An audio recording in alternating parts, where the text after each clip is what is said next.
আহ, পিছনে পম্পম দুটো টিপছো কেন? লাগছে তো।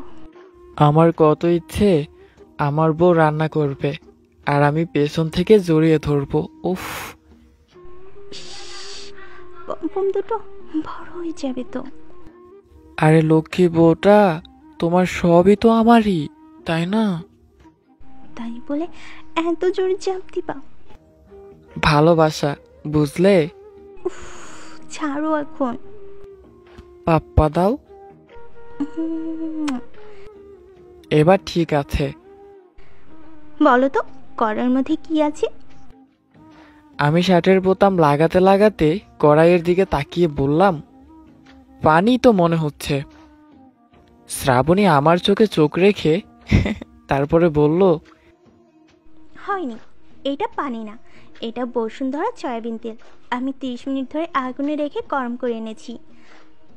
আমার কথায় যদি সোজা সাপটা উত্তর না দাও, তাহলে এই গরম তেলে আমি তোমার শরীরে ঢেলে দিব।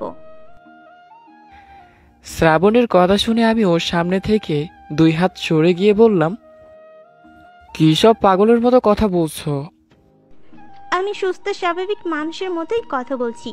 অর্পিতাকে, কোন অর্পিতা? যাকে নিয়ে ফেসবুকে আজকাল খুব লেখালেখি করছো। আরে, এই নাম তো আমি এমনি ব্যবহার করেছি। তাছাড়া তুমি তো সেদিন বলেছিলে আমার চাইপাশ গল্পে তোমার নামটা যেন ব্যবহার না করি, তাই তো আর তোমার নাম দিই না। তোমরা স্বামীরা এমন কেন? স্ত্রীদের মন বুঝতে চাও না? আরে, আমি মুখে না করেছি ঠিকই, কিন্তু মনে মনে চাই তুমি আমার নামটা সবসময় ব্যবহার করো। শুনো, আমি যদি কখনো মুখে না বলি অথচ মাথা নিচু করে মিটমিট করে হাসি, তাহলে ধরে নিবে আমি মনে মনে হ্যাঁ বলছি। মনে থাকবে কথাটা? মনে থাকবে। আমার শাহজাদি গুলবাহারটা। মুয়া। আমার কথা শুনে শ্রাবণীও বলল, তুমি না বলেছি আমি এই নামে না ডাকতে? খেয়াল করে দেখি শ্রাবণীর মুখে না করেছে ঠিকই, কিন্তু মাথা নিচে করে মিটমিট করে হাসছে। আমি বুঝে গেছি আমার বউয়ের মনের কথা। তার মানে সে মনে মনে চাচ্ছে আমি যেন তাকে এই নামেই বেশি করে ডাকি। আমি সামনে শাহজাদি গুলবাহার, শাহজাদি গুল নাহার বলেও ডাকতে লাগলাম, আর শ্রাবণী হাসতে লাগলো। এমন সময় কলিং বেলের শব্দ হলো। শ্রাবণী আমায় বলল, তুমি তৈরি হও, আমি দেখছি কে এসেছে। আমি আয়নার সামনে দাঁড়িয়ে শার্টের কলার ঠিক করতে লাগলাম। শ্রাবণী দরজা খুলে বলল, ছি ছি, নির্লজ্জ ব্যাহে আমি। আর এই নাকি আমার হাজবেন্ড অফিসে গিয়ে মেয়েদের সাথে ঢলাঢলি করে। আরে বোকা বউ, তুমি ভুল বুঝতেছো কেন? সে তোমার সাথে আর আমার সাথে একটু মজা করার জন্য এসেছে, আর কিচ্ছু না। আসসালামু আলাইকুম ভাবি, আমি অর্পিতা, স্যারের অফিসে কাজ করি। ভাবলাম ভাবিকে একটু চমকে দিই, মজা করে, কিছু মনে করবেন না। পাশেই আমার ফুপুর বাসা, কাল একটা দরকারি এখানে এসেছিলাম। আজ আমি যখন অফিসে যাব, তাই ভাবলাম স্যারের সাথে যাই। আর স্যার আমাকে আপনার কথা প্রায় বলতো, আপনি নাকি অনেক বিশ্বাস করেন, তাই ভাবলাম একটু যাচাই করে দেখি। সরি ভাবি। তাই বলে এইভাবে আমাকে চমকে দিবেন? আমি তো ভয় পেয়ে গিয়েছিলাম। যাই হোক, আপনি পড়ছো ওর সাথে, আমার বোঝাপড়া আছে। শ্রাবণীর কথা শুনে আবার গলা শুকিয়ে গেল।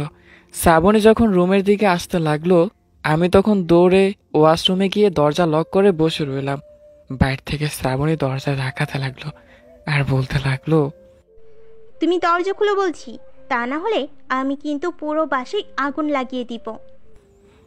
আমি তাড়াতাড়ি পকেট থেকে ফোনটা বের করে আমার বন্ধু মামুনকে ফোন করে বললাম, তুই তাড়াতাড়ি অ্যাম্বুলেন্স নিয়ে আমাদের বাসার সামনে আয়, আর আসার সময় হাসপাতালে বান ইউনিটিতে একটা সিট বুকিং দিয়েও আসিস, ওকে? কয়েকদিন পর আমি আর শ্রাবণী আমার বন্ধু মামুনের বাসায় দাওয়াত খেতে গেলাম। খাওয়া দাওয়ার এক পর্যায়ে মামুন শ্রাবণীকে বলল, ভাবি, আরেক পিস রোস্ট দিই আপনাকে? শ্রাবণীও মুচকি হেসে বলল, না ভাই, আমি আর খাবো না। তাকিয়ে দেখি শ্রাবণী মুখে না করছে ঠিকই, কিন্তু মিট মিট করে হাসছে। তার মানে শ্রাবণী আরো রোজ খেতে চায়। আমি তখন মামুনকে বললাম, আরে বেটা, জিজ্ঞেস করার কি দরকার? হ্যাঁ, এক পিস না, আরো দুই পিস রোজ দে তো। আমার কথা শুনে মামুন শ্রাবণীকে 2টি পিস রোজ দিল। শ্রাবণী তখন আমার দিকে কেমন করে জানি তাকালো। একটু পর মামুন আবার শ্রাবণীকে বলল, ভাবি, রোস্ট খেতে মনে হয় আপনার ভালো লাগছে না, আপনি একটু গরু গোস্ত নেন। শ্রাবণী আবারও হেসে জবাব দিল, না ভাই, আমার পেট ভরে গেছে।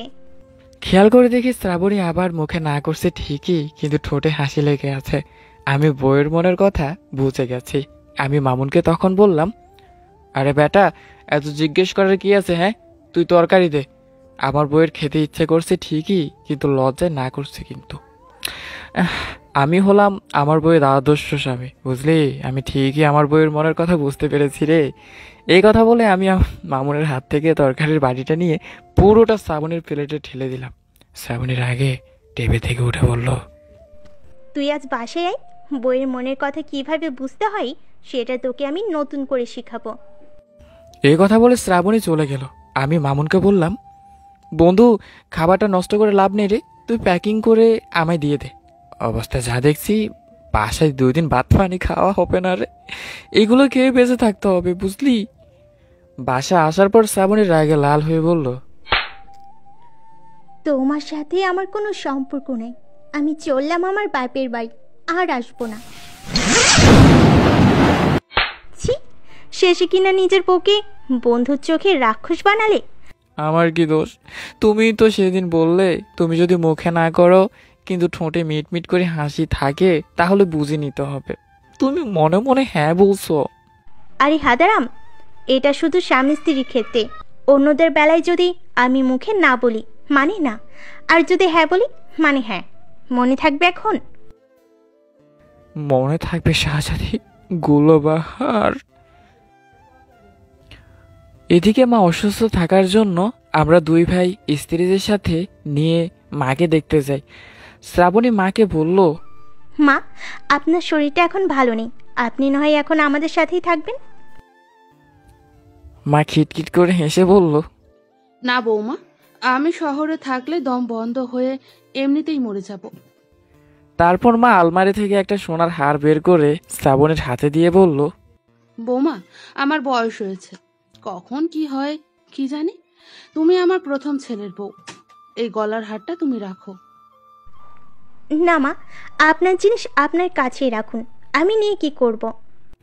মা বারবার জোর করছিল আর শ্রাবণী বারবার না করেছিল। আমি আমার স্ত্রীর মনের কথা বুঝতে পারি। শ্রাবণী বলেছিল, স্বামী স্ত্রী বাদে অন্য কারো কাছে স্ত্রীর না মানে না, আর হ্যাঁ মানে হ্যাঁ। তার মানে শ্রাবণী সত্যি মন থেকে নিতে চায় না। আমি তো আদর্শ স্বামী, স্ত্রীর মন বুঝি। আমি তখন মাকে বললাম, মা, বাদ দাও তো, শ্রাবণী যেহেতু নিতে চাচ্ছে না, শুধু শুধু ওকে জোর করো না। তোমার এত যদি দেওয়ার ইচ্ছা থাকে, তোমার ছোট ছেলের বউকে দিয়ে দাও। আমার কথা শুনে মুহূর্তের মধ্যে শ্রাবণীর বুকটা কেমন জানি হয়ে গেল। বুঝতে পারছিলাম না ওর রাগ করেছে নাকি খুশি হয়েছে। পরদিন যখন ঢাকায় ফিরে শ্রাবণী পুরো রাস্তায় আমার সাথে একটা কথাও বলেনি।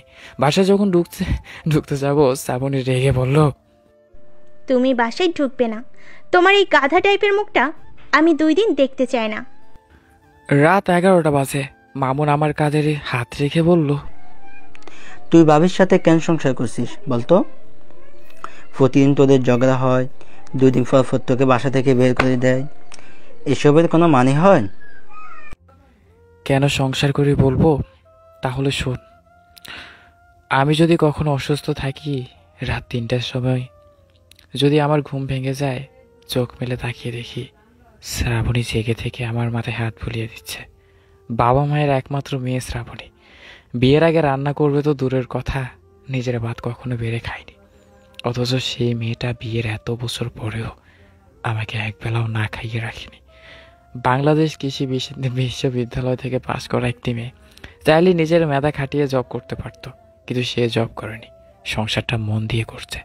এখন তুই বল, যে মেয়েটা আমার জন্য এতটা স্যাক্রিফাইস করছে, তার সাথে সংসার না করে উপায় আছে রে? হ্যাঁ, তাহলে তুই কেন ভাবিকে বুঝতে পারিস না? কে বলেছে আমি আমার স্ত্রীকে বুঝতে পারি না? আমি সব বুঝি, তবু আমি ইচ্ছে করে গালামি করি, কারণ আমি চাই না আমি শ্রাবণের চোখে পরিবর্তন হই। বাস্তবের জীবনে শ্রাবণী আমাকে ভালোই বেসেছিল আমার বোকা বোকা কাজ থেকে। মামুনের সাথে কথা বলে হাঁটতে হাঁটতে বাসার সামনে এসে গেলাম। মামুন তখন বললাম, একটা সিগারেট দে তো। মামুন সিগারেটের প্যাকেটটা আমার হাতে দিয়ে অবাক চোখে আমার দিকে তাকিয়ে বলল, তুই তো সিগারেট খাওয়া ছেড়ে দিয়েছিলি, আবার ধরলি নাকি? আমি সিগারেটে আগুন ধরিয়ে বললাম, উপরের ব্যালকনিতে তাকিয়ে দেখ, শ্রাবণী আমার অপেক্ষায় দাঁড়িয়ে আছে। আমি সিগারেট খেয়ে বাসায় যাব, ও রেগে যাবে, আমি প্রচণ্ড রকম বকাঝকা করবে, আর এটাই হলো ভালোবাসা, বুঝলি? হ্যাঁ রে দোস্ত, তোদের ভালোবাসা আজীবন টিকে থাকুক, দোয়া ও ভালোবাসা রইল। দেখতে দেখতে আমাদের সব কটি পর্ব শেষ হয়ে গেল। গল্পটি কেমন হয়েছে প্রথম থেকে শেষ পর্যন্ত সেটি না হয় অবশ্যই আপনারা জানাবেন, কিন্তু হ্যাঁ, আর অবশ্যই যারা প্রথম পর্ব থেকে শেষ পর্যন্ত দেখেননি তারা প্রথম থেকে শেষ পর্যন্ত দেখার মানে 3টি পর্ব জাস্ট সেটি আপনারা সম্পূর্ণ দেখে নেবেন। দেখা হচ্ছে পরবর্তী নতুন কোনো গল্পে। সে পর্যন্ত ভালো থাকবেন, সুস্থ থাকবেন, প্রিয় মানুষটিকে ভালো রাখবেন। দেখা হচ্ছে পরবর্তী কোনো গল্পে।